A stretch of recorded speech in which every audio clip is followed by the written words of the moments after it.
What is going on, everybody? It's the France, and we're here for UnScripted episode number 82 for your August 18th, 2019. We are on our way to Clash of Champions, which is going to be happening September 15th, 2019. We had something announced this past Monday, which was the King of the Ring tournament is returning.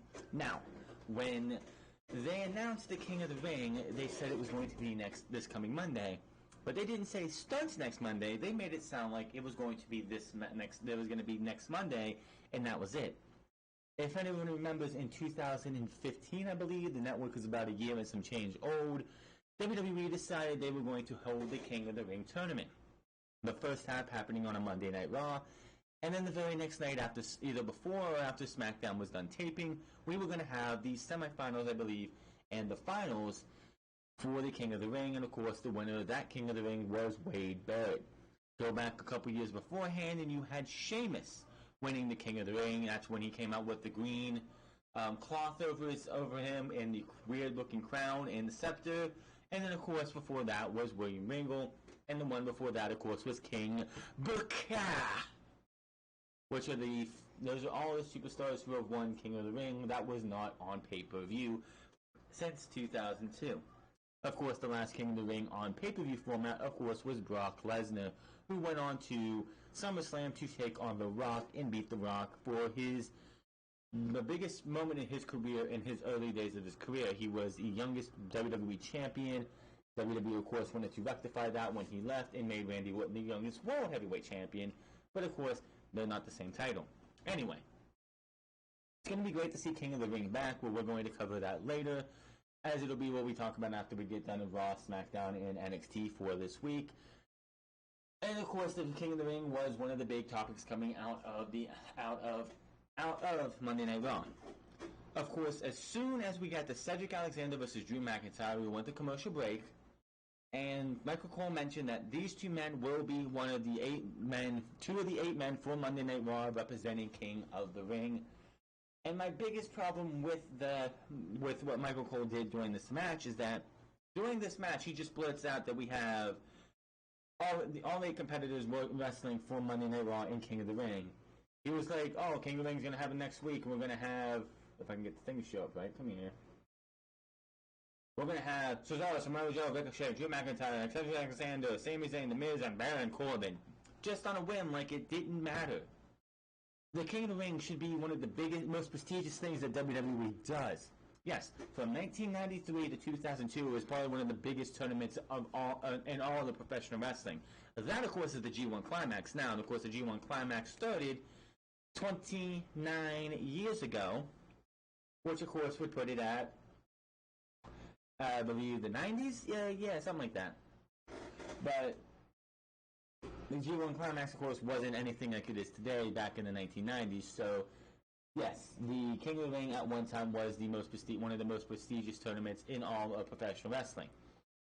Since they brought it back after King Booker, which I think of the stragglers who've won it outside of the pay-per-view, Booker T, Sheamus, William Regal, and Wade Barrett, Booker T, of course, did the most with it.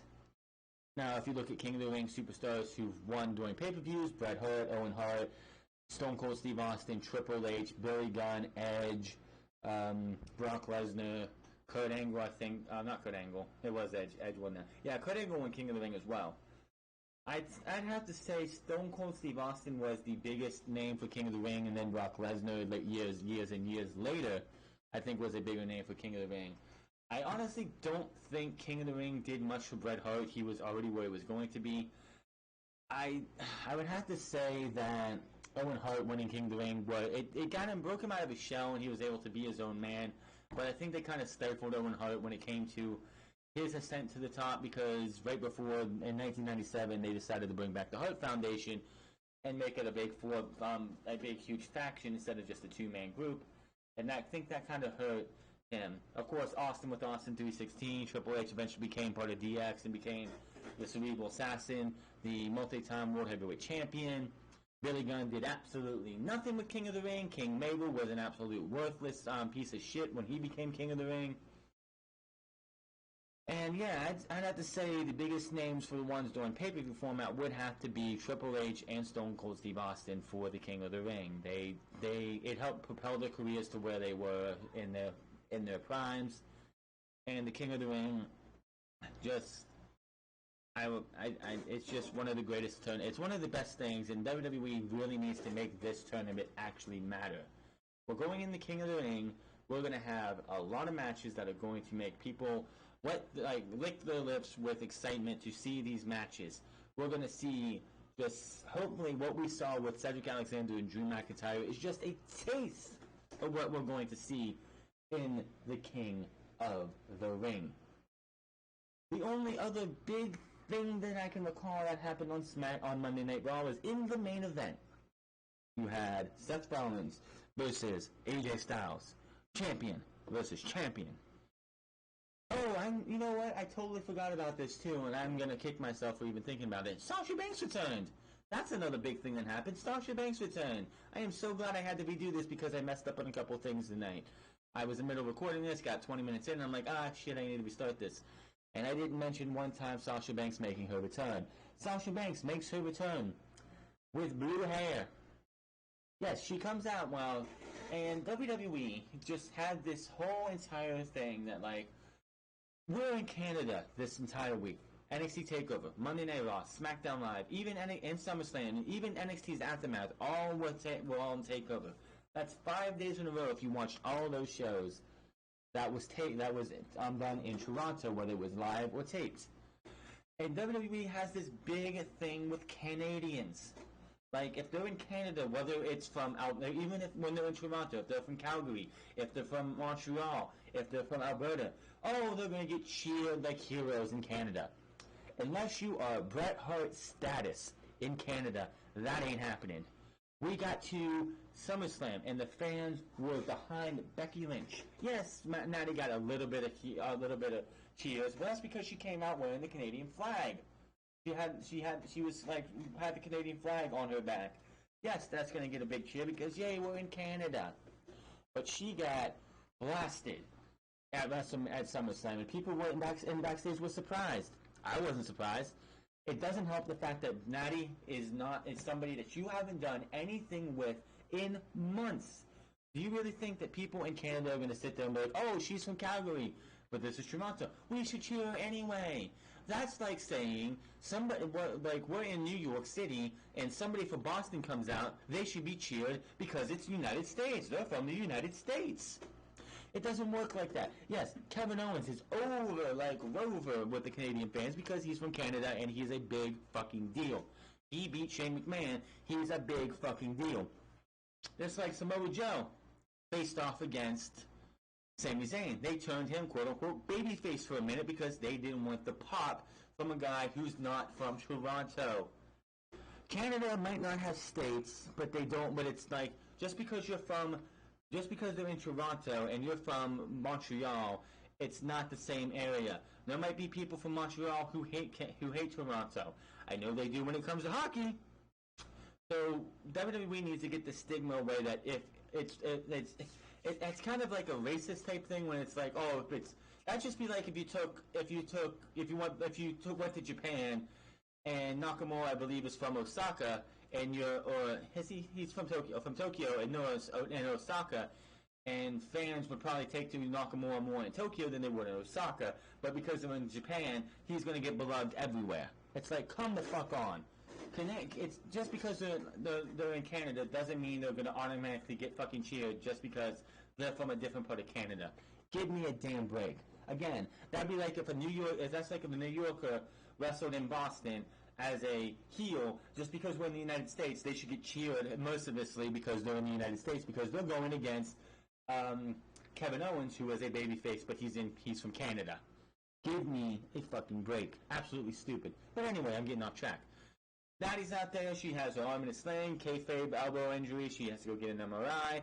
She talks about her dad. She goes from heel to babyface in a matter of seconds because she's like, oh, I didn't regret a damn thing I said. If I could do it again, I would say everything that I said.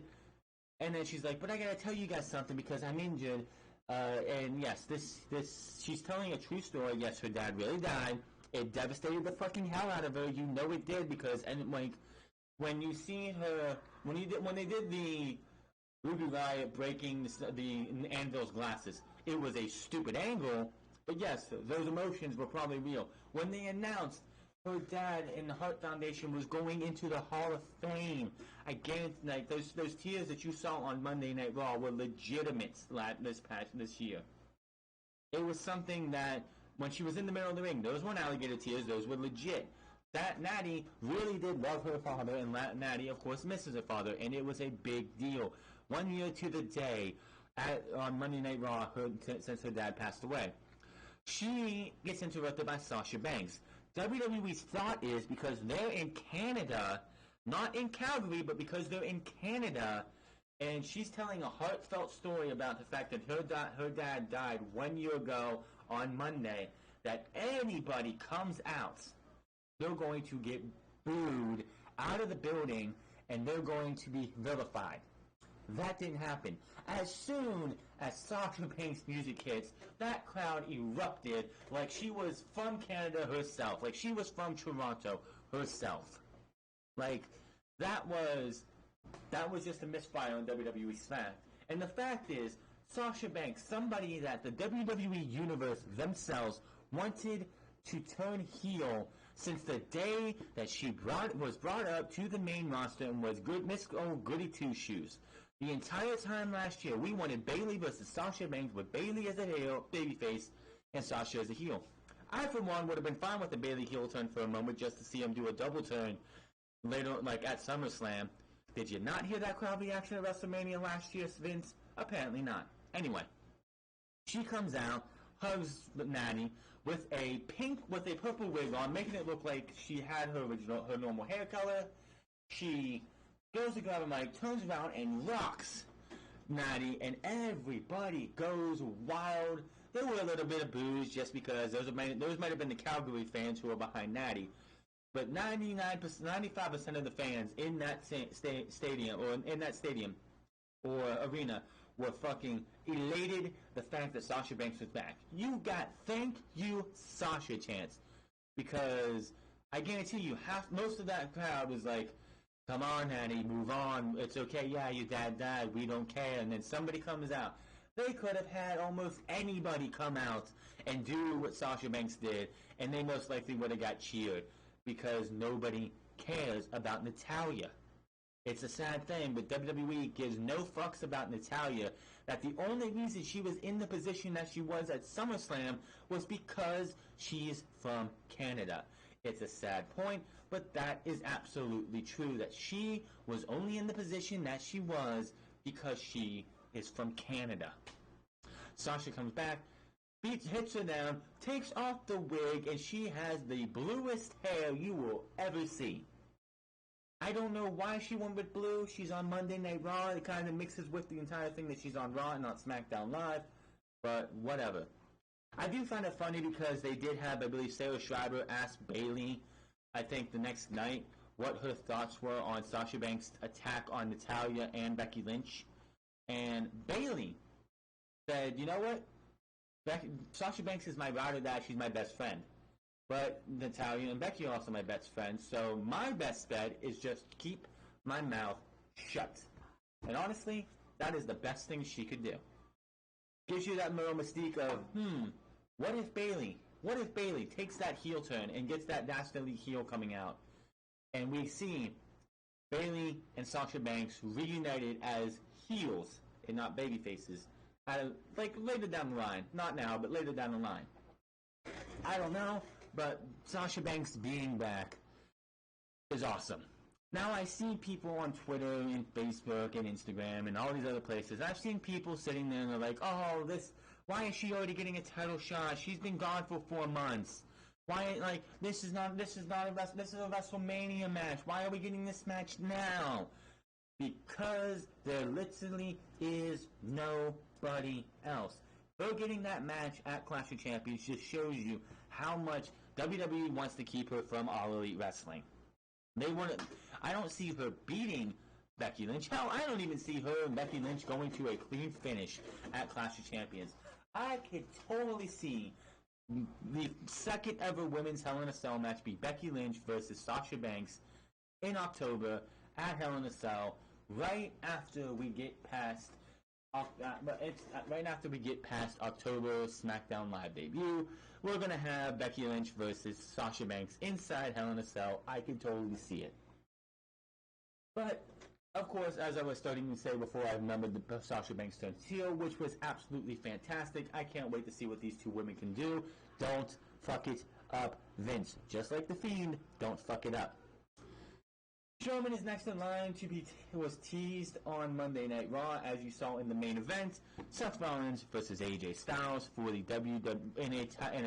for no title, champion versus champion. Ends in DQ. Ricochet gets involved because I guess him and AJ Styles are not done. He gets beaten down by the OCs, and out comes Braun Strowman.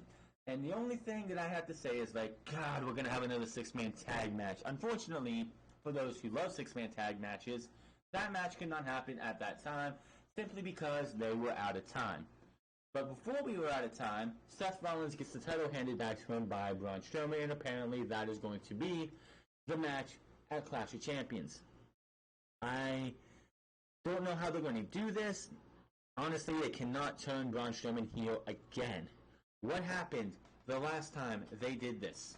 Last year, Roman Reigns wins the Universal Championship.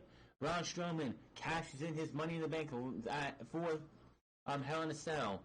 And then, that same night, turns heel on Roman Reigns, only to realize, and for the fans to realize, Braun Strowman, you're an idiot. You had the perfect opportunity to take out Roman Reigns and win the Universal title, but you already cashed in. If you're going to turn one of these guys heel, it has to be Seth freaking Rollins. The babyface run was great last year, leading from between WrestleMania and SummerSlam. It started to teeter off towards SummerSlam, but it was still, between WrestleMania and SummerSlam, that was the best work Seth Rollins has ever done. And in a combination of WWE booking and his own mouth, Seth Rollins as a babyface has been uncool for months. 4 months. Yes, the match he had at SummerSlam against Brock Lesnar was the best Brock Lesnar match we've seen since Daniel Bryan versus Brock Lesnar last year, or AJ Styles versus Brock Lesnar, or CM Punk versus Brock Lesnar. But it's just time to turn him heel. Braun Strowman needs to stay babyface. There's no reason to turn this guy heel again, because if you turn him heel again, have him face Seth Rollins, probably lose to Seth Rollins, and then turn him babyface a month and a half later, you're going to get people to start feeling like he's nothing but the Big Show 2.0. Or the Big Show, I'd say 0.5, because he's nowhere close to as talented as the Big Show. Just saying. Moving over to SmackDown Live, we started off the show with more of the same for Shane. Shane McMahon still butting his head into business with Kevin Owens. Shane McMahon loses at Extreme Rules, loses at SummerSlam, and is still walking around. As Kevin Owens predicted, he was going nowhere, and that was obvious as we get to build towards Clash of Champions, where obviously Shane versus Kevin Owens will happen again.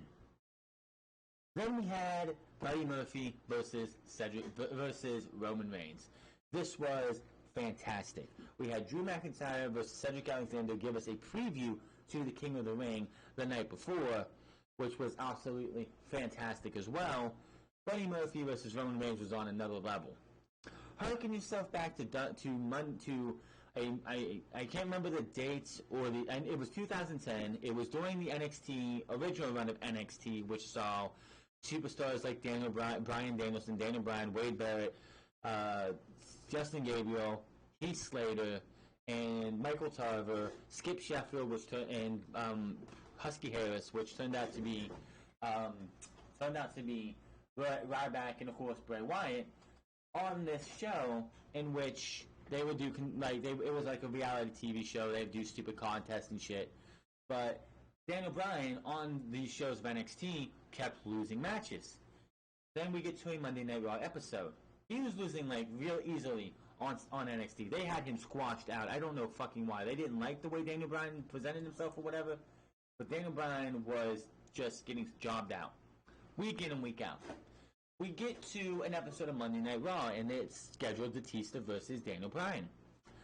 Daniel Bryan was supposed to get beat by Batista in like 2 minutes. Go in there, get a couple moves, Batista bomb 1, 2, 3, and that was it. Batista was like, no, I'm gonna get this guy over.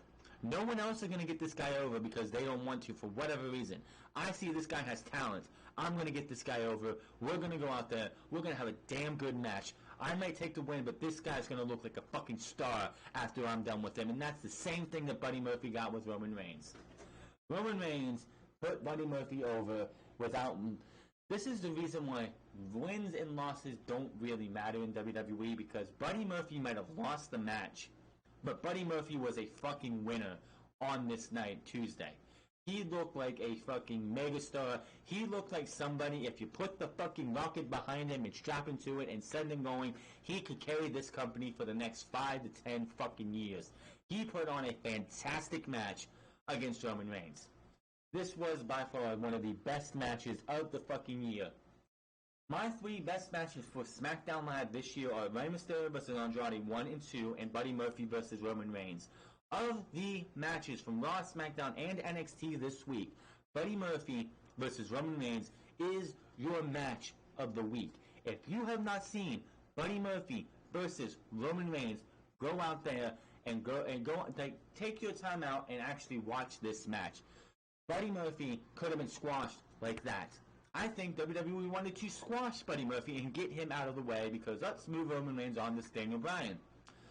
I don't know who decided to give Buddy Murphy this much time, who decided to put Buddy Murphy over like this, but Roman Reigns did his best. He could have beat... It's Roman Reigns. He is WWE's pinned #1 guy. He is the #1 guy for at least the next 5 years. He went out there, and just like Daniel Bryan with Batista all those years ago, 9 years ago, went out there and did what was right. Get people to realize that Buddy Murphy being called the best kept secret is no longer a fucking secret. This was, by far, a hell of a match. I give both of these guys credit. Roman Reigns was very, very selfless. He could have been selfish. He could have been the Hulk Hogan thing where it's like, okay, man, we're gonna go out there. You're gonna hit me with one move. I'm gonna hit you with the Superman punch, spear, and we're gonna do that. But no, he went out there and he gave this guy 13 fucking minutes of star-making quality. And here's the fucking great thing. Yes, Buddy Murphy is in the King of the Ring, but his match for the King of the Ring is not happening this Tuesday. This Tuesday on SmackDown Live, it was announced on Twitter as I was beginning to record this, that on Tuesday, Tuesday, August 22nd, August 20th, August 21st, this Tuesday, Buddy Murphy will take on Daniel Bryan. Holy shit. That is a match, the 20th, not the 22nd, I don't know what I'm saying, but the 20th, yeah. That is going to be one hell of a match. You thought Daniel Bryan versus Kofi Kingston was an excellent match at WrestleMania. You thought Buddy Murphy versus Roman Reigns was an excellent match on SmackDown this week. You ain't seen nothing yet. Daniel Bryan is going to make Buddy Murphy look like he should be in the conversation for... If Kofi gets past Randy Orton, in my opinion, which I don't think he will, but if he does... You're going to be able to put in the conversation of Buddy Murphy going for the WWE Championship. Then, the week after that, we're going to have Roman versus Buddy Murphy last week, Daniel Bryan versus Buddy Murphy this week, and then Buddy Murphy versus Mustafa Ali. Holy shit. Go back to Survivor Series in 2018, last year's Survivor Series. There was 7 matches on the main card. Raw vs. SmackDown matches for the first 3 and the last 3. In the middle was Buddy Murphy versus Mustafa Ali. That match, Mustafa Ali versus Buddy Murphy, was the catalyst to Ali becoming SmackDown's heart and soul. That was the catalyst to Daniel Bryan going to management and be like, listen, I want to face Mustafa Ali on SmackDown Live. That match was the catalyst to getting him to go from 205 Live to SmackDown Live. and coming so close and an injury away from going to the Elimination Chamber and possibly being your WWE Champion and not Kofi Kingston. I cannot wait. That is going to be fucking awesome. We have 2 weeks. We have a week to wait and anticipate. And until then, we get to have just an awesome match between Daniel Bryan and Buddy Murphy. I cannot wait. Of course, Buddy Murphy is supposed to be a heel. I guess he's going to be playing the de facto babyface against Daniel Bryan. Maybe Buddy Murphy turns into a babyface. Who knows? I want to see what I'm going to be looking forward, not to the match because I know it's going to be excellent. I want to know when that music hits for Buddy Murphy, how is the crowd going to react? How is the crowd going to react before this match starts? How is the crowd going to respond to Buddy Murphy after that match? That classic him and Roman Reigns had last week. How is the crowd going to respond if him and Daniel Bryan get to put on a match like Daniel Bryan, but again like the match we had with Roman, or even better? I can't wait to see what we get between Buddy Murphy and Daniel Bryan this coming Tuesday. And also on SmackDown, one of the other things coming out of this was the fact that, of course, yes, we have this Roman Reigns mystery. Who keeps attacking Roman Reigns or trying to take out Roman Reigns? But of course, Roman was fingered by Buddy Murphy the Tuesday before last. And then, of course, at Survivor Series, Roman attacked Buddy Murphy because of this and told him to keep his name out of his mouth. And then, of course, this past Tuesday, Buddy Murphy was told to admit that he lied. They forced him to admit that he lied. And as we got to the end of the show after the main event, which was a throwaway nothing match, Daniel Bryan said, "We know who attacked you, and next Tuesday, we will bring you the culprit." And SmackDown Live is going to be one of the most talked about shows, I think, this week because we have the King of the Ring, and we have Buddy Murphy versus Daniel Bryan, and we have Daniel Bryan saying he knows who attacked Roman Reigns, and they're going to bring Roman Reigns' attacker forward. Cannot wait to see SmackDown Live. I'm actually excited to see what happens on SmackDown. And of course, NXT this week was, of course, the Aftermath show with all the TakeOver fallout, with videos from post-TakeOver stuff from Kyle O'Reilly and Bobby Fish complaining that they were not that the Legal Man was not pinned in the match, which they showed us an alternate camera angle, and that was absolutely true. Shayna Baszler is still your NXT Women's Champion. I don't know who's going to beat her. The Street Profits survived the Undisputed Era. They will definitely have a rematch probably at the next set of tapings. And, of course, Velveteen Dream is still your NXT North American Champion. And Adam Cole survived Johnny Gargano. Breezango and the Forgotten Sons had a pretty decent match. It was so great to see Rondango back after 13 months. That is absolutely... It's got to be somebody who's in the wrestling business. It's got to be killer. Just like any football player, basketball player, baseball player, hockey player. Hell, any type of thing like that where you love what you do. And you're told for 13 months that you cannot do that. You have injured yourself so badly that you cannot perform or do what you want to do for 13 months. Imagine a tennis player being hurt, like tear their ACL and be told you cannot go, or tear both ACLs and be told you cannot you cannot play tennis for 13 months. That's got to kill them inside because that's all they want to do is be able to hone their craft, get better, win as much as they can, and do the best that they can. Football players, same thing. Basketball, baseball, and so on and so forth.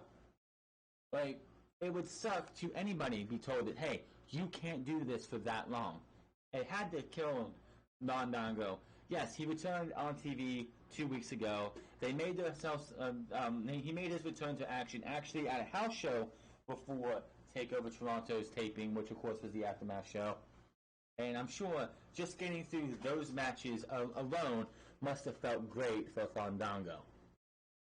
So yes, good match for Breezango and Forgotten Sons. The Forgotten Sons had some new graphics, which was a US-inspired flag one, which I don't remember what it's for. I don't remember who uses it. It's the one that has like the three stripes, which would be red, white, and like two red, one white, and then the top thing would be blue. But it had the names in it, and it was black. It was silhouetted out, which looked pretty nice. It didn't look as bad as the old logos. But yeah, Forgotten Sons lose to Breezango. and Fandango was like, they probably ain't done with us, so we'll probably see them again. And then, of course, we had the finals to the Breakout Tournament with Jordan Miles beating Cameron Grimes. And just watching this match, you could understand why this match did not make it onto TakeOver. Because, quite honestly, the crowd in Toronto was dead silent when these two came out. And they were dead silent the majority of this match. It felt like this crowd was just holding themselves back because they didn't know these guys very well. These guys haven't been promoted much.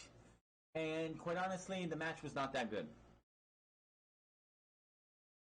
Quite honestly, I didn't see much of Cameron Grimes in Impact Wrestling. I wasn't watching Trevor Lee or Impact Wrestling when Trevor Lee was there. I'd seen him maybe once in a blue moon. I have never seen ACH before outside of NXT, so I have no idea. I've never seen Shane Strickland before he came to NXT, Isaiah Swerve Scott. I've seen Dexter Lumis. I was there the entire time he was Impact Wrestling. Well, mostly when he was the Stalker Angle or when he was running with Gunner, which is kind of funny because they're both in NXT now. And, Joaquin Wilde, I've known him since he was Zema Ion when he broke what's-his-name's neck on a move that should have never happened, by accident, of course. And the fact that he went from that to DJZ and so on and so forth, and there's just, Angel Garza was over like Rover. He was awesome for the fans. I think if he would have made it to the finals, that would have been a different story maybe, but it's just the Breakout Tournament did not feel it didn't feel as good as the Dusty Rhodes Tag Team Classic feels. That's a tournament. We all know those teams, but it's like, it's just, it's a good idea to bring out talent that we haven't seen before. It just didn't work for me. It did not work for me. And honestly, I'm hoping if they do another Breakout Tournament, it'll go for a little bit better. It's just the matches didn't feel as good as they should. This match wasn't that great. It was a subpar match, and honestly, most of the Breakout Tournament matches were subpar at best. I think the only one that really stood out when it came to the Breakout Tournament was Dexter Lumis when he had his match with Bronson Reed, and that's just because of how his just stage presence was. It was definitely something to behold, I will say that. But as we move on from here, we have ourselves to look at a little bit of something. The King of the Ring comes at you starting this Monday, and as you see, we have 16 superstars. This isn't an 8-man tournament, 16. The tournament will feature Raw vs. Raw and SmackDown vs. SmackDown matches to kick things off. I was really glad to know that even though we had the wild card rule, we weren't going to have King of the Ring Raw vs. SmackDown matches, even though I would like to see a Samoa Joe versus a Buddy Murphy versus Cedric Alexander again, Sami Zayn versus Chad Gable, The Miz versus Andrade I think would be interesting, Shelton Benjamin versus Drew McIntyre I think would be killer.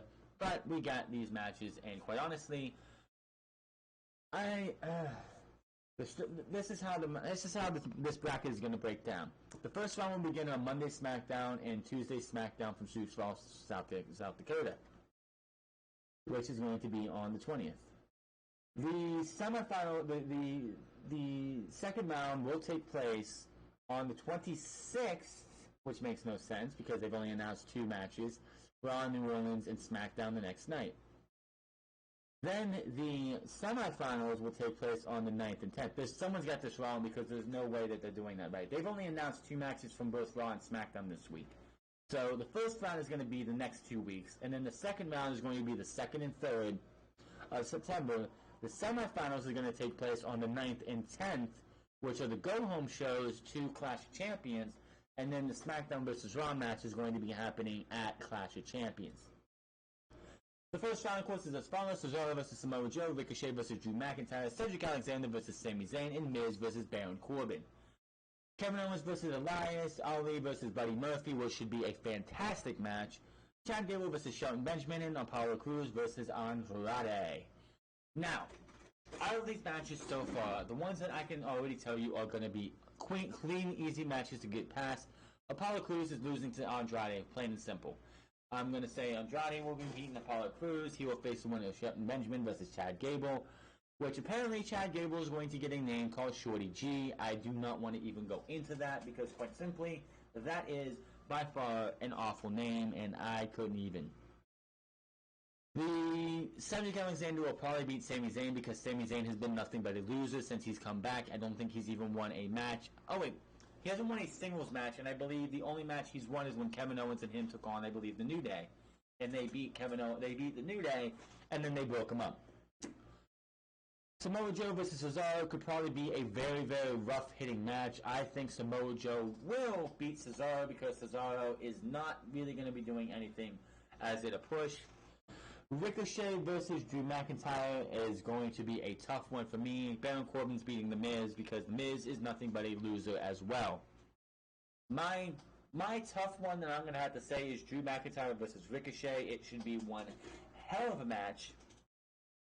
But if I'm going to have to go with one, I would have to say possibly Ricochet. No. I'm going to have to say Drew McIntyre. If Ricochet would have been against like a Sami Zayn or somebody else, I think Ricochet would win. But Drew McIntyre feels like somebody they need to push a little bit further in the King of the Ring tournament. So Drew McIntyre versus Samoa Joe, if that match happens, I would have to say possibly Drew McIntyre. Baron Corbin over Cedric Alexander because I think you know where this is going. And Baron Corbin makes it into the finals over Drew McIntyre because WWE is going to be pushing Baron Corbin. We haven't seen him since Extreme Rules, so they're going to push him as fast as they can. Kevin Owens will get screwed out of his match by Elias. That is obviously to me. Of course, Andrade over Apollo Crews. Chad Gable over Shelton Benjamin.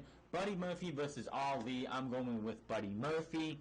For the simple fact is, they have a hot commodity right now. You strike while the iron is hot. If he makes it to the second round and Elias makes it to the second round, Buddy Murphy over Elias. And Andrade over Chad Gable. Buddy Murphy. My final four are Drew McIntyre, Baron Corbin, Buddy Murphy, and Andrade. If that is to happen, the SmackDown side of this bracket is going to be on fire. Drew McIntyre is going to have to try and do what he can to bring Baron Corbin to a great match, even though that's damn near impossible. But if I had to pick, it's going to be Baron Corbin versus Buddy Murphy in the finals, with Baron Corbin, unfortunately, winning the King of the Ring. Why do we see Baron Corbin winning King of the Ring? Because it's too goddamn obvious. WWE has not used Baron Corbin since Extreme Rules because, quite honestly, they have nothing for him. They did. We haven't seen him since the Battle Royal, which was the night after Extreme Rules, but we haven't seen him since. So we haven't seen him in about 3 weeks. 4 weeks. Yeah, we haven't seen him in about 4 weeks now. So Baron Corbin is going to get this mega push going up the King of the Ring, and he's going to win the King of the Ring, and we're going to have King Baron Corbin. A lot of people are expecting Ricochet to win this because on the Indies he won by King Ricochet, and everyone's expecting to have King Ricochet be his moniker for now. I don't just see that happening because the King of the Ring, for the most part, outside of I believe Bret Hart and Edge, the winner of the King of the Ring is usually a heel. And honestly, who I want to see win the King of the Ring, I want to see Buddy Murphy or Drew McIntyre or Ricochet win King of the Ring. But I just don't see any of those guys winning it. I would love to see Buddy Murphy get the pay-per-view spot and make it to the finals. Quite honestly, if he beats Mustafa Ali and Kevin Owens, as I figured, would probably get screwed out of his spot. For the simple fact is he's going up against Elias, and Elias is aligned with Shane McMahon. So I'm going to go with that one as well. If Buddy Murphy gets past that, he's definitely going to make it to the semifinals for sure. Because there ain't no fucking way Buddy Murphy is going to drop a match to Elias. So that is the thought right there. Baron Corbin, unfortunately, is probably going to win King of the Ring. My final four, of course, is Buddy Murphy and Andrade, as well as Drew McIntyre and Baron Corbin, unfortunately. But that is our look at King of the Ring. Look forward to it coming up very, very soon. Why is the King of the Ring happening, though? Why are we getting King of the Ring? More details on the decision from the WWE officials to bring back King of the Ring tournament have surfaced. It has been reported that the tournament finals will take place at Clash of Champions, which of course it will. Meltzer was asked during the latest episode of Wrestling Observer whether the return of the tournament was the ideas pitched to the USA Network to increase television ratings. This comes after it was reported that the television network pitched various ideas months ago, which one introduced the WWE 24th title, which is a terrible fucking championship. Meltzer said that he wasn't sure, but noted that it was being done to push a specific wrestler. It's unknown who it is at this time, and is being built around pushing one star who will supposedly be the winner of the tournament. Honestly, and here's another thing, you don't have to push a star to have somebody win the tournament. It's just, the tournament could be like somebody has a breakout run, but they end up losing in the main event, or in the finals. Backstage news, hold on, yeah, so that is what we're going to do with King of the Ring. King of the Ring is going to happen with the winner going to Clash of Champions and then being the winner. Now, I hope that this time we get, because like I said, since King Booker won King of the Ring back in, 2006, the King of the Ring has been brought back, and the person who's won King of the Ring has done nothing with it. Sheamus, King Regal, and Wade Barrett had done nothing with King of the Ring. So, quite honestly, King of the Ring needs to be won by somebody that WWE looks to make a world champion by probably Survivor Series or even Hell in a Cell or whatever. But I'm hoping we will see that soon. All I know is King of the Ring has a chance to have some excellent matches on Monday Night Raw and SmackDown Live. Yes, the ratings should stay up, hopefully, for these matches, simply because it is King of the Ring. But WWE better not book themselves into a point where people are not going to give a fuck by the end of this tournament. Moving on here. Backstage used on Clash of Champions plans. A SummerSlam rematch is scheduled to take place at the upcoming WWE Clash of Champions. Randy Orton will once again challenge Kofi Kingston, according to the Wrestling Observer. Obviously, you would not do that match, the finish to that match that you did, if you weren't planning a rematch.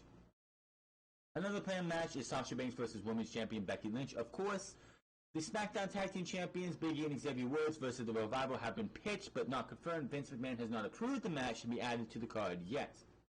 Reigns versus Daniel Bryan is rumored for the Clash of Champions but also not confirmed.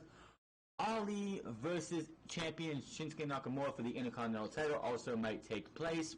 That's why I think Mustafa Ali will not make it past the first round of King of the Ring, because he's got bigger fish to fry when it comes to the Intercontinental Championship. Current plans also see Braun Strowman versus Universal Champion. The finals of the King of the Ring tournament will also take place. The Clash of Champions take place 5 days after the semifinals end for King of the Ring. So, Clash of Champions, it's going to be a so-so thing. Of course, all championships will be on the line. So that's the 2 world titles, the 2 tag team titles, the 2 women's championships, the women's tag team titles, the Intercontinental, the U.S. title, and of course the Cruiserweight Championship.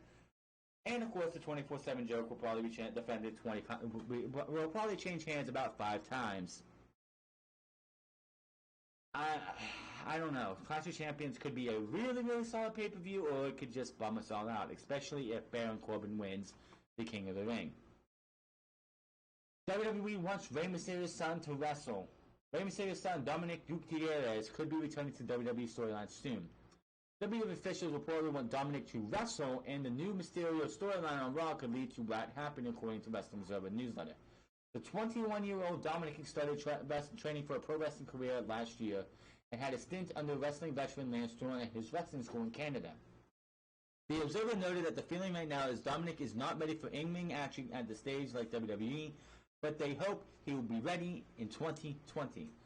WWE began a new storyline with Mysterio on this week's Raw after he suffered a clean slate loss to Andrade in a 2 out of 3 falls match. An emotional Ray was a loss for words when asked about the match during a backstage interview, but kept referring to how he has a family to support. Dominic appeared on WWE television earlier this year during Ray's feud with Joe. He was originally set to be at ringside for Mysterio's Joe for the United States title at WrestleMania, but that idea was mixed. Of course, he was supposed to be there. He was there. I'm pretty sure the whole entire Dominic coming to WWE was going to lead to him taking over for his father and starting his own career. Here's the thing. Dominic should definitely be at the Performance Center if he's going to be in this angle with Monday Night Raw. He doesn't wrestle on house shows yet. He's in the Performance Center week in, day out, training, getting himself up there. To when we get to Hell in a Cell, Survivor Series, or whenever the fuck they want to do it, you get Dominic Mysterio, or Prince Mysterio, as I believe Rey Mysterio has trademarked, to eventually pass the mask over to him. Honestly, I don't want to see him wearing Rey Mysterio's mask. If they're going to do Dominic as Prince Mysterio, that guy better have his own goddamn mask, because it's going to be damn near impossible for him to ever try and live up to his father's mask. Give him, pass a mask on, but don't have it be Rey's mask. Have it be his own personal mask. Just saying. Do I want to see Dominic Mysterio, Dominic Gutierrez wrestling in WWE right now? Not if he's not ready. If he is absolutely 100% ready, and WWE and Rey Mysterio think that he is ready to be wrestling in WWE, then I have no problem with it. If he goes out there and shits the bed, and then there's a problem. Get this guy at the Performance Center every single day, every single week. He doesn't have to wrestle on NXT if they don't want to. Get this guy in there and do what he can do. Just get him ready and prepared to whatever they want to do. If he only started wrestling last year, training to wrestle last year, he's not going to be ready for a long, long while. Maybe not even till WrestleMania next year. We know that Rey Mysterio is on his first... He signed a 2-year contract with an 18-month opt-out clause. That 18th month is coming up at the end, towards WrestleMania season. So, if I'm Rey Mysterio, if I want to pass the mask on to my son, it's got to be around that time, and then convince that, hey, I'm leaving at the 18th month, you have my son, I'm going to go do my thing, he can go do his thing, and there's that. We'll just have to wait to see what happens, but if he's going to be coming to if he's going to be coming to Monday Night Raw to be with his father's side, get him to the Performance Center during the rest of the week. You got Tuesday, Wednesday, Thursday, Friday, break on Saturday and break on Sunday or whatever. Get this guy to get himself up there. He'll learn from the best, from Triple H, Shawn Michaels, Road Dogg, and anybody else who's down there. Norman Smiley, Terry Taylor, and anybody else who's there. William Regal. I almost said Scott D'Amore, but Scott D'Amore's not there anymore. Albert, and everyone else. Matt Bloom, yeah. Just get this guy in the ring, in the Performance Center, and get him ready. News on Buddy Murphy and how he was not meant to be in this entire Roman Reigns angle. The current storyline and push for Buddy Murphy was not planned. It was noted a few weeks back how Murphy could be seen in the background of a shot from an attempted attack on Roman Reigns, which was the beginning of the Reigns mystery attacker storyline on SmackDown. This led to fans speculating on Murphy possibly being the Fort Worth driver that tried to attack Reigns. It was the fans that originally zoomed in and posted a screenshot of Murphy walking in the background of the shot, which began speculation. Murphy was not supposed to be in the background of that angle on SmackDown. Byron Alvarez also noted on Wrestling Observer Live that Murphy was accidentally in the video and wasn't supposed to be there. WWE filmed the angle, saw Murphy's appearance, and then speculation that came with it online, and then decided they might as well run with it. Alvarez noted that this is how Murphy ended up being pushed in the main event storyline with Reigns, Daniel Bryan, and Rowan. Murphy took to Twitter this past week and reacted to the buzz coming out of this past Tuesday's SmackDown loss, which his first SmackDown TV match since coming to the Blue Brand in the shakeup. He wrote, "The whole world knows my name."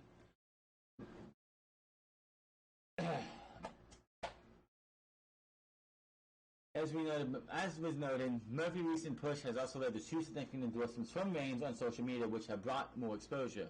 Reigns tweeted first, and I quote, "No doubt about Buddy Murphy is a stud. Great in the ring, and I can't wait to introduce him to the big fight, but no matter how big a man's arms are, if I hit you first, you're gonna take a seat. Big arms Buddy was no exception," Reigns wrote in a tweet last week following their backstage segment, which led to this week's singles match. Reigns then said, after the match, "Meant every word I said about about at WWE_Murphy. In the ring, he said he wanted a fight and he got one. Tonight was my night, but I am sure I won't be the last time I'll stand across from you. Hashtag SmackDown Live. Hashtag Secrets Out." You can't get a better endorsement than that.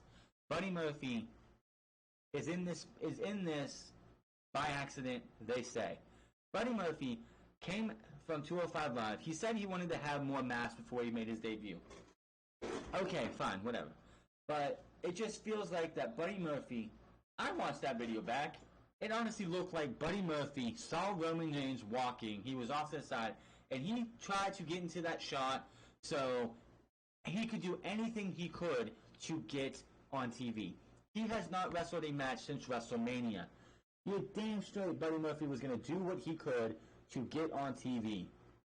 Was it planned? No. Whatever, fine. They're making the best of it. At least Buddy Murphy's on TV. And quite honestly, again, Buddy Murphy versus Roman Reigns, fantastic match. Daniel Bryan versus Buddy Murphy is going to be a fantastic match. And then Buddy Murphy versus Mustafa Ali. I fully plan to see Buddy Murphy win that match. And if WWE would be smart, you could have Buddy Murphy win the SmackDown portion of King of the Ring, get to the finals, and if they want him to lose there, fine. But if you want to do something big for a guy like Buddy Murphy, you give him the King of the Ring, and then you strap the rocket to him. Give him a match with Ali after Ali beats Shinsuke Nakamura for the Intercontinental title. Ali versus Buddy Murphy for the Intercontinental title at Hell in a Cell or at Survivor Series would be absolutely perfect.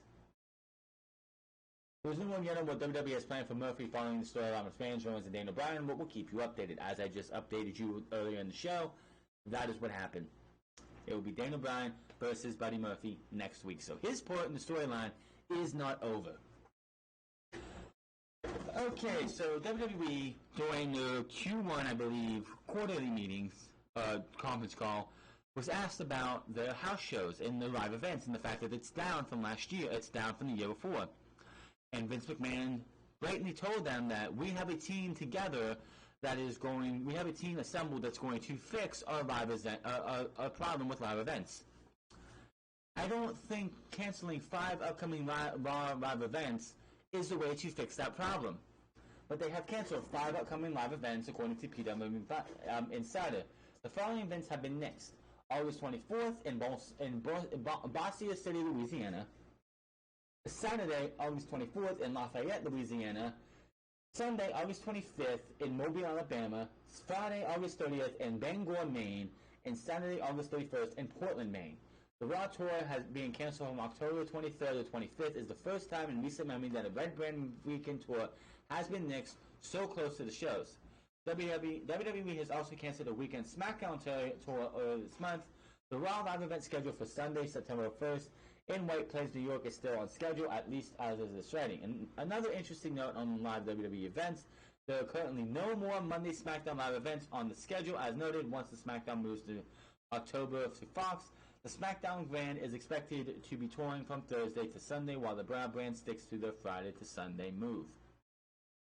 Yeah, so you go on your quarterlies and you tell the investors or these people asking you questions, we have a plan to fix our live event attendance.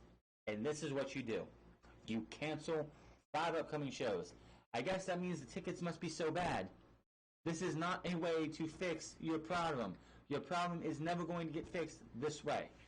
I don't know what they can do. Maybe you cut down instead of doing Friday through Sunday for the Friday through Monday.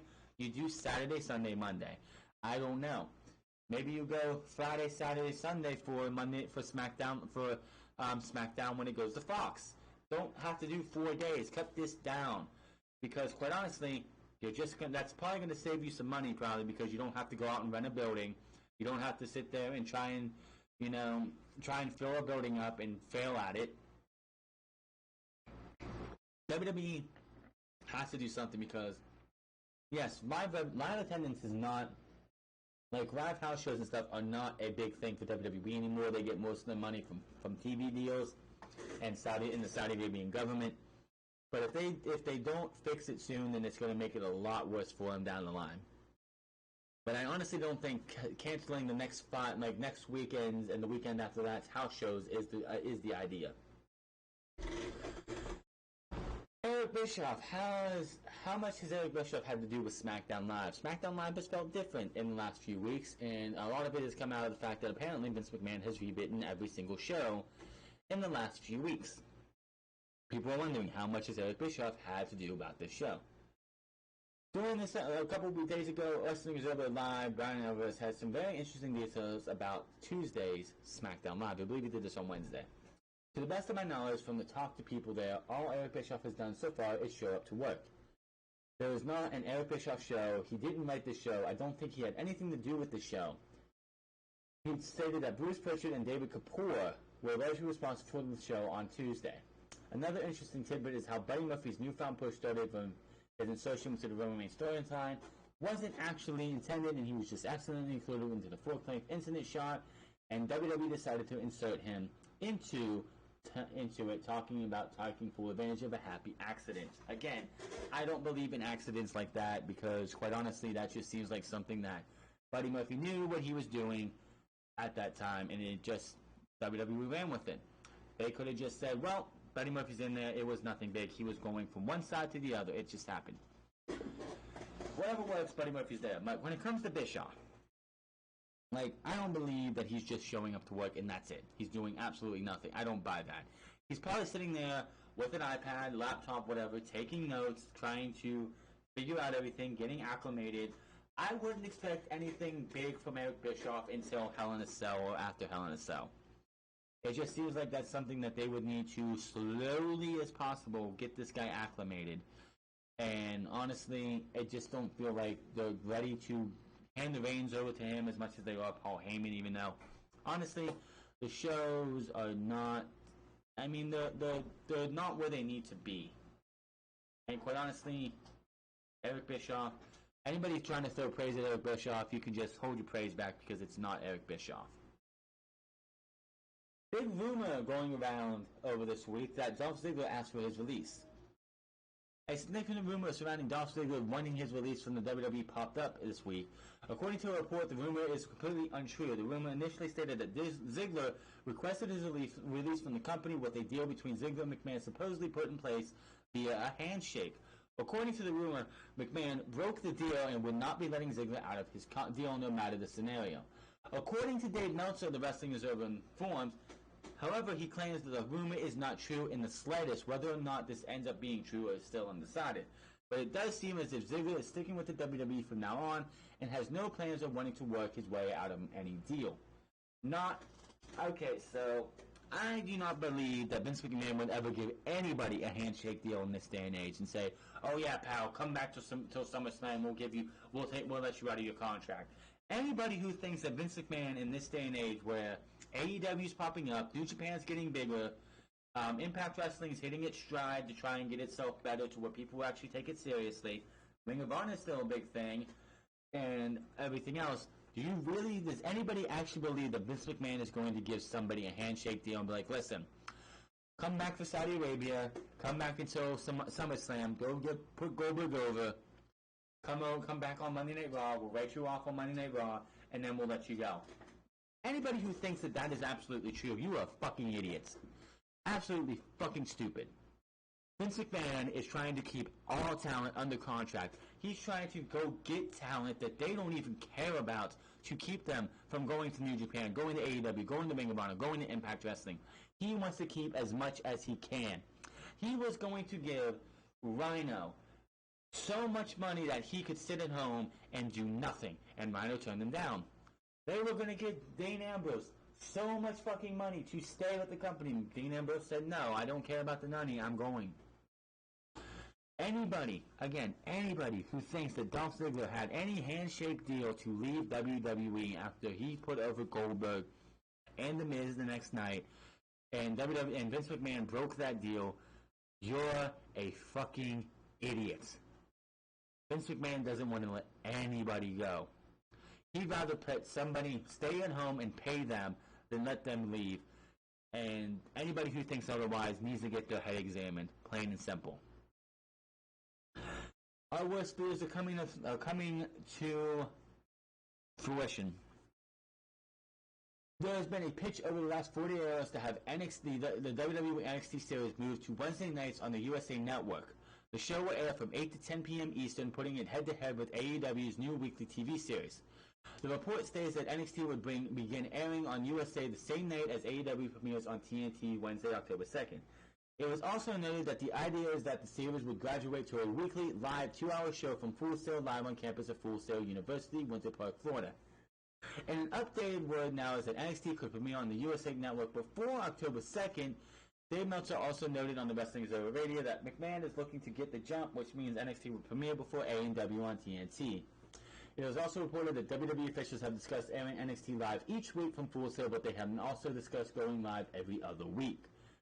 It has also been noted that there are talks of NXT airing FS1 each Wednesday night to go along with SmackDown moving to Fox on Fridays. Apparently, one of the issues with NXT airing on FS1 was the Big East basketball schedule. The 2019-18-19 season ran from December to March, and FS1 aired more than 100 games, including all 90 regular season games. There is no word yet on this would be similar issues with the USA schedule, but it doesn't look to be a problem. It was noted on Wrestling Observer that the USA Network is in more homes than FS1, absolutely true, and is a higher rated base. USA currently reaches around 91 million homes in the United States, while FS1 is available in around 85 million. Yes, a good 6 million is definitely, there is a good big difference between 6 million, plus 6 million, and minus 6 million when it comes to homes. One advantage of airing NXT on FS1 would be the heavy promotion from Fox. We know that Fox is committed to heavy promotion from WWE once SmackDown premieres in October, but it's possible they would cut back on the promotion if USA is airing 2 or 3 weekly live in-ring shows WWE has. FS1 will still air the weekly WWE in-studio show on Tuesday nights. Meltzer noted that a big plus for WWE taking NXT to USA was that WWE fans are already very familiar with watching the product on USA. As noted, USA previously aired a special episode of weekly programming December 13th, 2017, as part of the WWE Week programming. That show drew about 841,000 views. So about half of what not even half of what Raw gets or SmackDown gets a week. There's no word yet on what NXT on cable would mean for the WWE Network lineup. A third hour airing each week on the WWE Network seems unlikely, as they could hurt the product. But dropping the exclusive show could upset some of the network subscribers. You're damn straight. A lot of people watch NXT. The network was pretty much tailor-made for NXT, and we'll get into that in a second. Many international viewers rely on the network to get their weekly NXT viewing, and WWE still airs the show internationally with TV providers such as OSN in the Middle East, Sky Italia in Italy, J Sports in Japan, Viva Sports in Mexico, Fox Sports Latin America in Latin America, Fox Asia in Philippines, and Sony TN in India, among others. NXT has already taped another round of TV episodes on Thursday at Full Sail Live, which will carry them to September 11th airing. They have a set of sold-out back-to-back taping scheduled for mid-September, but they could always cancel the second night and use the first night to tape them up to the live NXT premiere, which would be fucking bullshit. An announcement to the future of the NXT is expected as of this Monday, apparently, from WrestleVotes. We're already under 2 months away from what could be the kickoff to the WWE versus AEW Wednesday Night War, which does not need to fucking happen, mind you. There's no official confirmation that NXT is headed to USA or FS1, but multiple sources reporting that everything is in play. Meltzer pointed out how the TV industry usually moves at a slow pace, but when making decisions and making moves like this, but things would have to be moved fairly fast if we get closer in the 1st of October. Reported, I'm just going to say this right now. I do not want to see this whatsoever. NXT moving to FS1 or USA will kill NXT. NXT is the cool brand of WWE. It is where the hardcore fans can go and get away from the shit that we get on Monday Night Raw and SmackDown Live. If you watch Raw, SmackDown, NXT back to back, you have to go through Raw, you have to suffer through Raw, you go through SmackDown, which is a little better sometimes, but recently it feels like Raw light, and then you get to NXT and it's like a breath of fresh air every single week. 1 hour is awesome. But here's the problem. Someone was like, oh, they expect because they're going to go to 2 hours, a lot of superstars we don't get to see on NXT is going to get a lot more time. And I'm like, are you out of your fucking mind? This is WWE's plan. They're going to bring USA Network, they're going to bring NXT to USA Network or FS1, whichever one. It's going to be 2 hours. Don't expect, like, we're going to see, it's going to be like, Roman, yeah, you need to get to Full Sail this week because we need you on NXT. The ratings aren't doing well. We need you there. Seth, we need you on NXT. Get to NXT. Now, guys like Seth Rollins, a Big E Langston, or Kevin Owens, even Roman Reigns, will, like, one time get a welcome back chant because they were built in NXT. Roman not as much, but, you know, I think he had 1 or 2 matches in NXT. Like, Kevin Owens, Sami Zayn, Finn Balor. Yes, having them show up once to a raucous reaction would be awesome for NXT. But WWE, I could just seriously see this where Matt Riddle gets beat has a match with Roman Reigns and gets buried by Roman Reigns. Adam Cole, the NXT champion, gets beat by Kofi Kingston, who is the WWE champion, because the WWE championship is more important to WWE than the NXT championship. WWE feels that they have an advantage over AEW because they can take the SmackDown and Raw superstars, flood them into NXT, and that's how they pop their big ratings. It's not going to fucking work. You're going to kill everything that's great about NXT because Vince McMahon's huge ass fucking ego cannot get let go. There is no need for a Wednesday Night War. You know what's great about the network right now with NXT? I could watch AEW, and then I can go onto my WWE network after I'm done reviewing AEW, tap on there, oh look, NXT, click and watch NXT, and they will review for Thursday morning. That's what's great about NXT right now. NXT does not need to leave the network. You know what's going to happen? That rating that people are going to want to see, let's see, that rating was at what? 817,000 when it came to, 841,000 for NXT, for one episode of NXT, a holiday edition of NXT, even though it really wasn't. I'm sorry, but no. This does not need to happen. I do not want to see a fucking 2-hour episode of NXT. And honestly, this is another thing. They're like, oh, they could possibly cancel the second half of those shows and tape all the way up to the premiere of USA Network. Are you out of your fucking mind? Have these people not watched an NXT taping for the fourth or fifth episode of an NXT taping? Are you out of your fucking mind? The fourth episode is always the worst when it comes to the crowd reaction because the crowd is drained. They've been there for about 4 goddamn hours watching the best of the best in NXT go out there and give them match of the year quality type matches week night and like in the last 3 hours. It's just no. Keep NXT on the fucking network. Taking it off the network, if they take it off the network, the Q3 quarterlies is going to see that network number drop drastically. And I will sit here and laugh my ass off. And they'll be like, we don't know why the network numbers dropped. We have all this great content because you took NXT off the fucking network, you dumbasses. The network, the NXT is tailor-made for the network. It needs to stay on the network. If it comes off the network, here's another thing that Vince McMahon does not want to do, even though he's going to have to.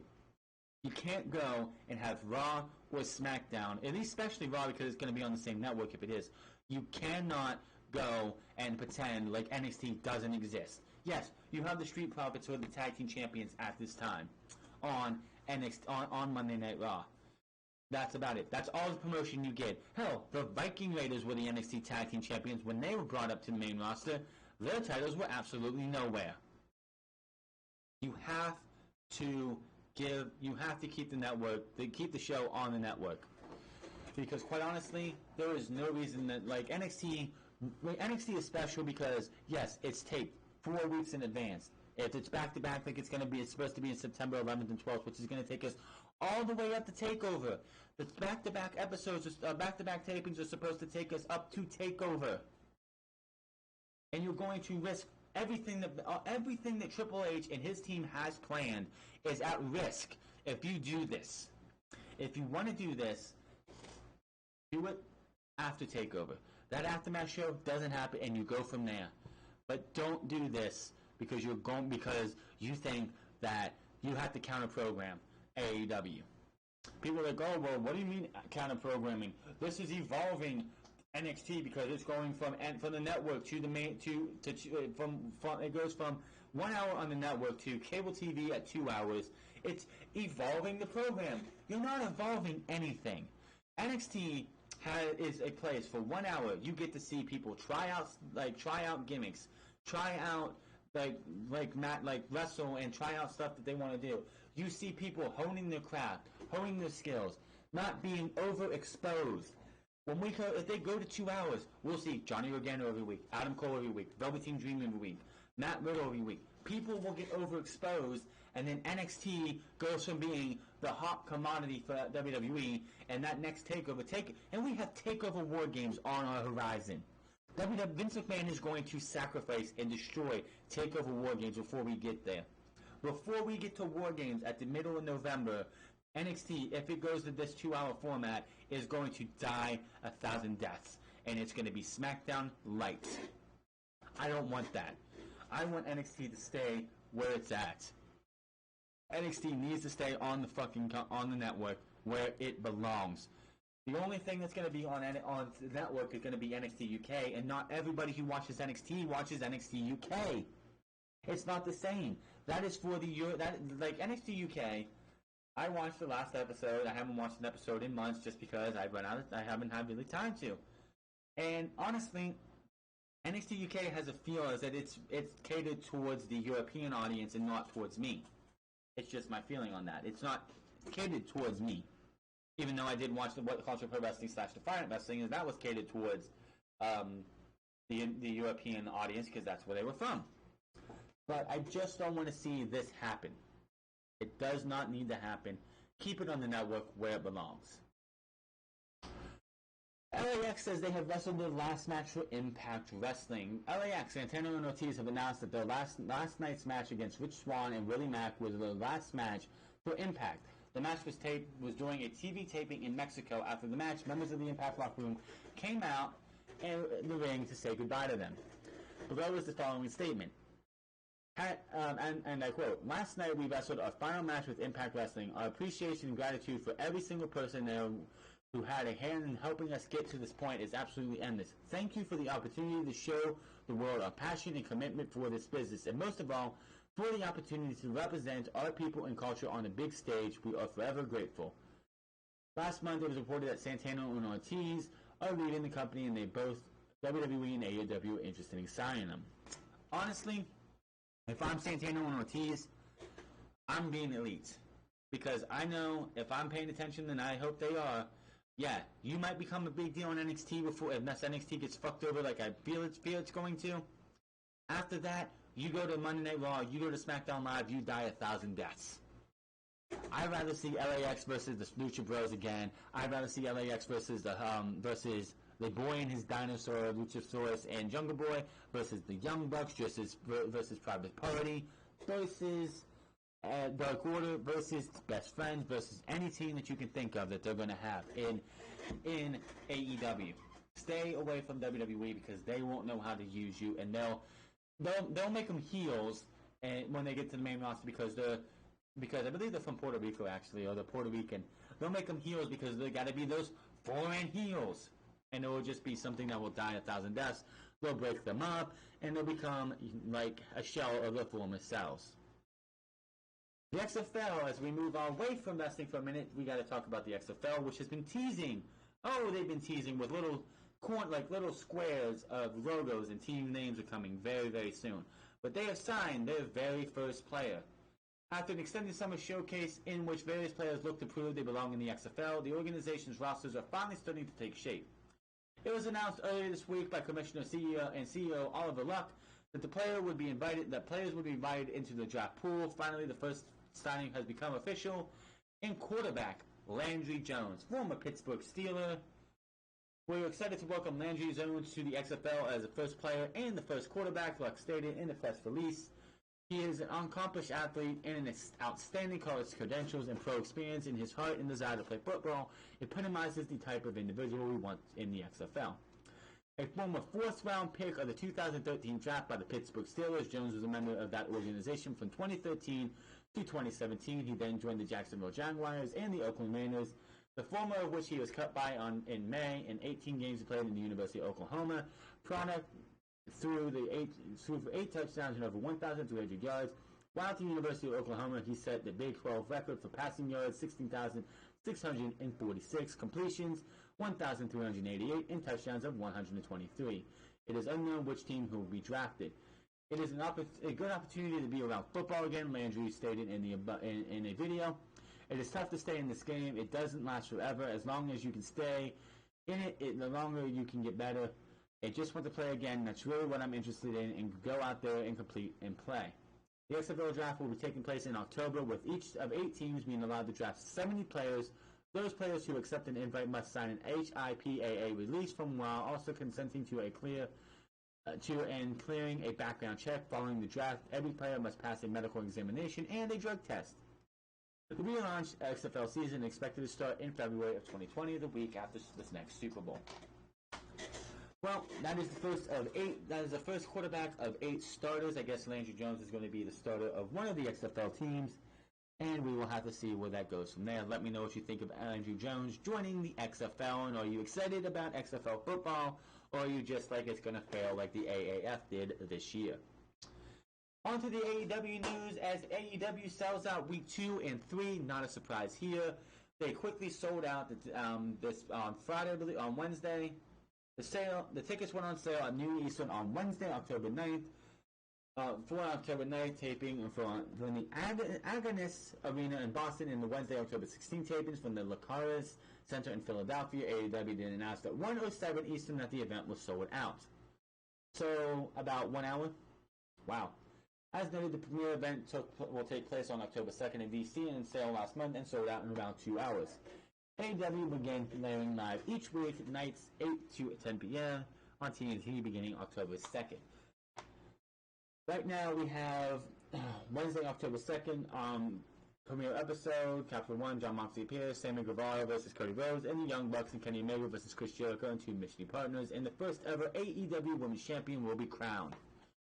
October 9th, and the Jon Moxley versus Shawn Spears and the Young Bucks versus Private Party in the AEW Tag Team Title Tournament. October 16th, the first ever AEW title defense will happen as Chris Jericho or Adam Page will face somebody, and the first ever AEW Women's title defense will happen.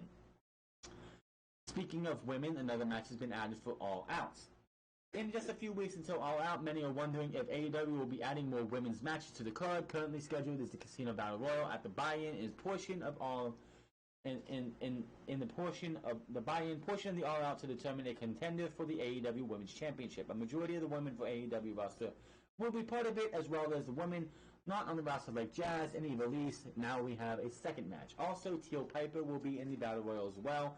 Teal Piper, of course, is Roddy Piper's daughter. Riho will face off against Hikaru Shida in the showcase match.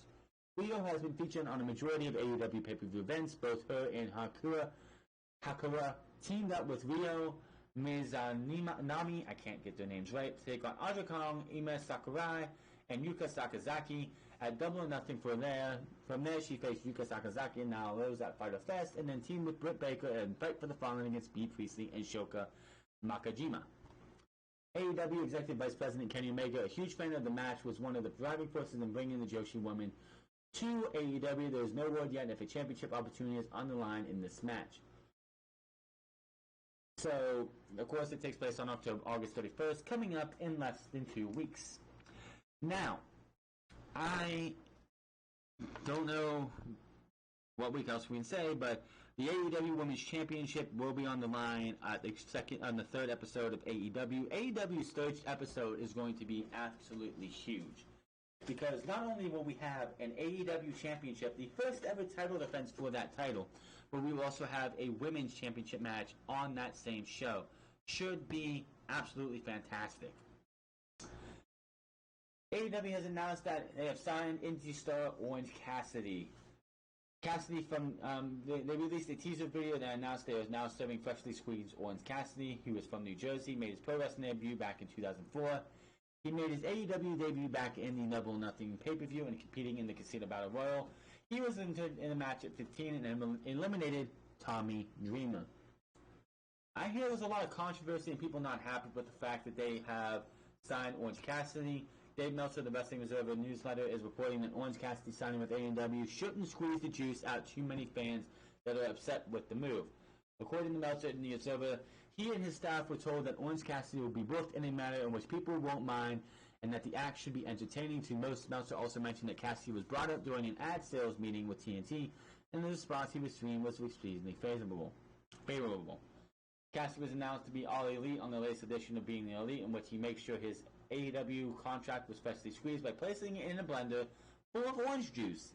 Cassidy's style has had some critics among ardent fans due to his too cool to care wrestling style, while a heavier pulp of the fan base enjoyed the act for what it is.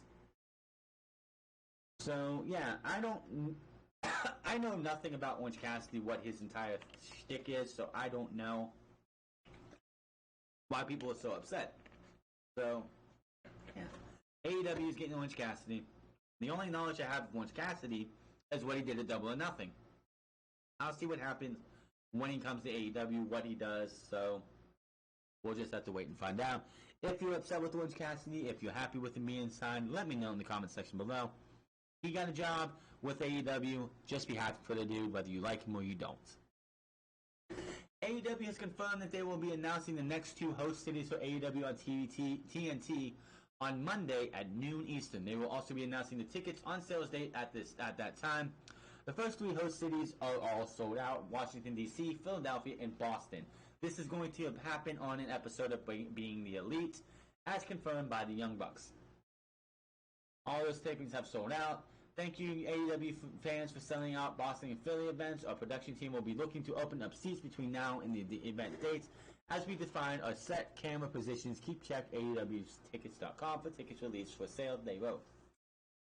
And to finish this show off, we got to talk about Britt Baker. As you know, at the pre-show to Fight for the Fallen, she got kicked massively in the head by B. Priestley. It was an errant kick and knocked her out. Concussion. Big time. Well, news coming out now is that Britt Baker is now officially medically cleared to return to wrestling after suffering concussion during that match. She revealed that she was ready to compete in the upcoming Casino Battle Royal that is set to take place at All Out. Thankfully, it seems that as Baker has avoided any major injuries and she needed some time off in an effort to rest and allow herself to heal, now she'll be ready to compete in the Battle Royal that will see the winner receiving a match in the inaugural Women's Championship. In my opinion, Britt Baker is one of my favorites to win that match. I don't know who's all there. I don't expect either Lise, Teal Piper, or Jazz to win. I think Britt Baker would be awesome to be in that first Women's Championship match, and quite honestly, I would find a way to make it Britt Baker versus B. Priestley, for the simple fact is, get that they already have beef against each other because B. Priestley injured Britt Baker, but you would only really book that match if Britt Baker was going to be your winner. I don't know who's going to win the Battle Royal, but I think I'm going to put my hat into the Britt Baker camp for now. That is your Unscripted for episode 82 for August 18th, 2019. Hit that subscribe button, comment down below, like or dislike that video. Find me on Twitter and Twitch at The France Club. Also, make sure to check out my gaming YouTube channel, The France Plays. That's youtube.com/The France Plays, where we are playing through Doom 1993. I have the first half of Knee Deep in the Dead up right now. The second part will go up tomorrow. Will go up later today. So make sure to go check that out, and I will see you guys tomorrow for Monday Night Raw as we have the King of the Ring started, and then SmackDown Live for their part of the King of the Ring, NXT, and of course episode 83 next week. Thank you all for watching, and I will see you guys later.